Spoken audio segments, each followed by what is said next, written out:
A lot of parents wonder how important are vaccines, and are some vaccines more important than others? Which diseases are the riskiest diseases and which illnesses are mild or very rare? There's a way that parents can rank vaccines from order of most important to least important if you simply look at each disease and understand what each disease is. The way I look at diseases, or the way I look at vaccines is I group them into two different groups. The most important ones, and then the ones that are less important but are more of a public health concern. Let's start off with the most important vaccines.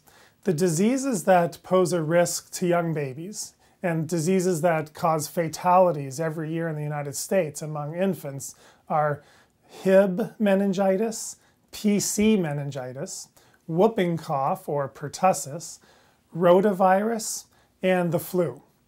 All of those diseases together cause approximately 400 to 500 fatalities each year in our country. And so I feel that those vaccines are clearly the most important ones to get for your baby while your baby's young. We start with these vaccines around 2 months of age, and then we give about 3 doses of these vaccines during the first year of life so that babies get full protection from these 5 diseases. And on my alternative vaccine schedule, those are the 5 vaccines that I give babies first during the first year of life. Now, there's some other vaccines that protect against diseases that are very mild or very rare. Some diseases that have actually been completely eradicated from the United States, and so a baby has very little risk of catching.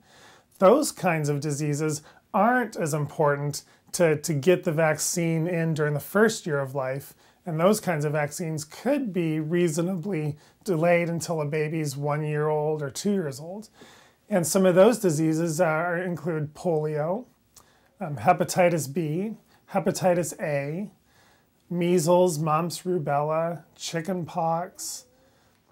Excuse me, those diseases are all diseases that are extremely rare, or when they do happen, they're very mild, or they don't affect the babies much, or perhaps they don't occur during infancy.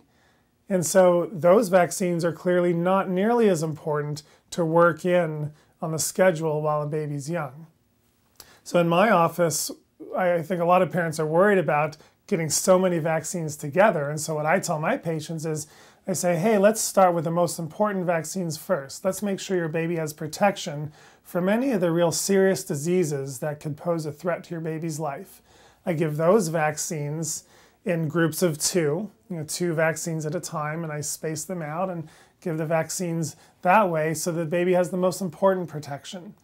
And then I'm not overloading the baby with so many unnecessary shots during the first year, and I'm grouping in the less important shots during the next few years of life when a baby's a little bit older. And I think that's a much safer way to vaccinate, and I call that approach my alternative vaccine schedule. I think it's something that a lot of parents are looking to use these days.